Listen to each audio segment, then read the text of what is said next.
everybody, welcome to Crypto Tax Series by CoinEx. ठीक है, और आज हम बात करने वाले हैं माइनिंग, क्योंकि हमें काफी सारे क्वेश्चंस आए हैं ऑन माइनिंग एंड उस पे कैसे टैक्स लगेगा.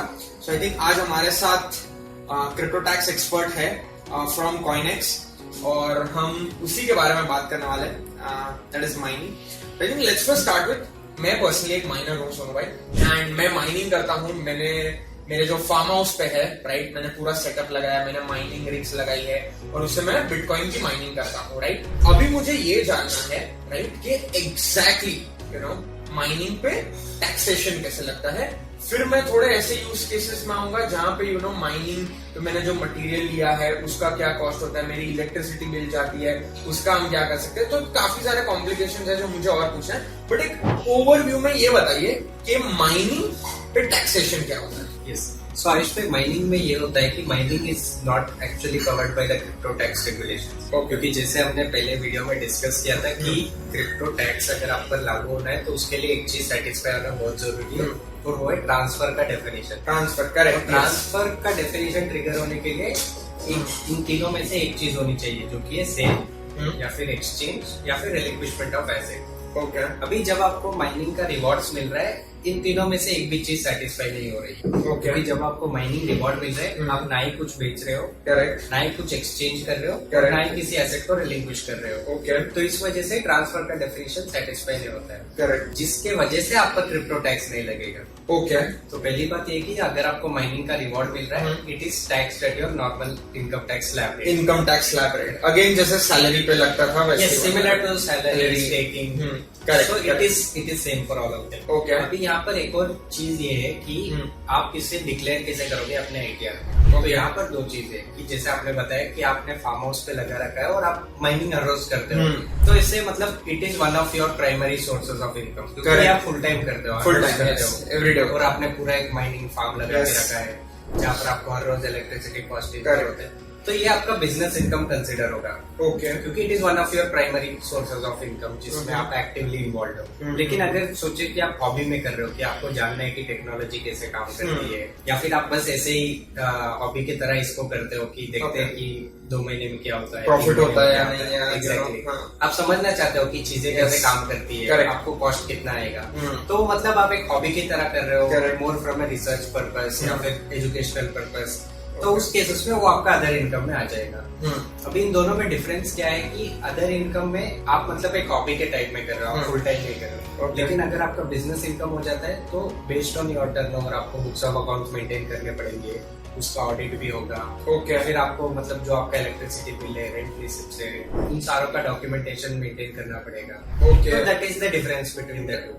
ओके, ठीक है. तो आई थिंक अभी एक और एक क्वेश्चन आता है, सिंस मैंने बोला कि मैं घर पे नहीं करता हूँ और मैं करता हूँ एट अ फार्म हाउस और या एक एक फ्लैट पे, ऐसे समझ लेते हैं, तो वहां पे इलेक्ट्रिसिटी एक्सपेंसेस होते हैं, करेक्ट.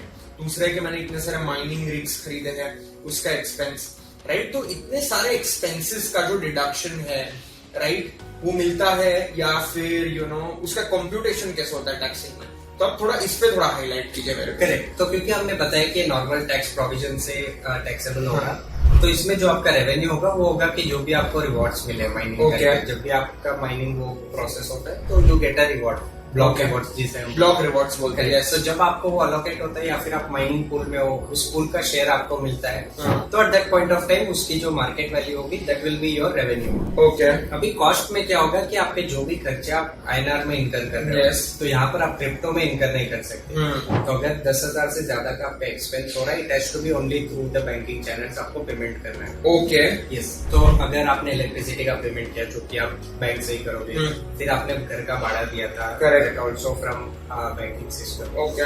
और जो आपका दूसरा हार्डवेयर का परचेज का कॉस्ट है, तो वो पूरा मतलब you can claim it as an expense, there is no issue. लेकिन इसमें समझिए कि आपने कहीं पर क्रिप्टो का पेमेंट कर दिया, जैसे आपने $10,000 देके किसी के कंसल्टेंसी सर्विसेज लिए, ओके, इन USDT, तो that is not allowed. Okay, उसका आपको डिडक्शन नहीं मिलेगा। गॉट इट, तो यहाँ पर इम्पोर्टेंट चीज ये है कि आपका एक्सपेंस अगर INR में इंकर हो रहा है और आप बैंक के थ्रू उसका पेमेंट कर रहे हो, if it is more than 10,000 तो देन इट इज फाइन, आपको डिडक्शन मिल जाएगा। Got it, noted. मुझे और एक डाउट था, एंड आई थिंक ये काफी सारे दर्शकों का ये भी डाउट आ रहा है, और मैं वापस से वो 3 एग्जांपल्स लेना चाहता हूँ। होल्डिंग वाला, अगर over a period of time profit हुआ, और अगर आपने over a period of time hold किया और अगर लॉस हुआ, तो ये 3 एग्जांपल्स हमने मोस्टली सारे वीडियोस में कवर किए। तो मैं माइनिंग में भी कवर करना चाहता हूँ कि मैंने अगर सिर्फ होल्ड किया, ठीक है, तो उस पे क्या है।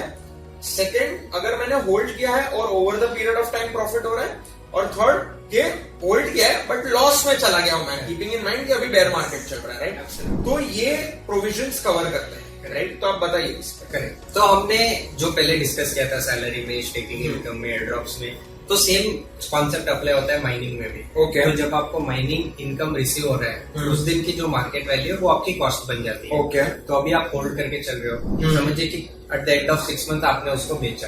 तो आपका फर्स्ट केस था कि आपने होल्ड करके बेचा, प्रॉफिट लॉस कुछ नहीं हुआ। ओके। तो कॉस्ट टू कॉस्ट पे आपने निकाल दिया निकाल उसको। दिया। तो इस केस में आप पर कोई टैक्स के अंदर नहीं है, टैक्स के अंदर नहीं है, क्योंकि आपका profit is yes, profit zero है। ये बहुत जानने की बात है, राइट। सबको लग रहा है कि टैक्स लगेगा अगर वही दिन पे अगर आपने बेच दिया, तो दैट वोंट हैपन, राइट। और अभी बात करते हैं प्रॉफिट की, अगर होल्ड किया और प्रॉफिट होगा, तो सेम केस 6 महीने बाद आप उसको बेच रहे हो और समझो प्रॉफिट 10 लाख से बढ़ गया है, मतलब जिस दिन आपको रिवॉर्ड मिला उस दिन की वैल्यू थी 10 लाख, लेकिन जब आप बेच रहे हो वैल्यू बढ़ के हो गई है 20 लाख।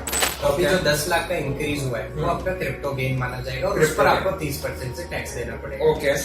अभी तीसरे केस पे आ जाते हैं कि 6 महीने बाद आप फिर से बेच रहे हो, करेक्ट। जब आपको माइनिंग रिवॉर्ड रिसीव हुआ वैल्यू था 10 लाख, लेकिन अभी घट के वो 5 लाख हो गया। ओके।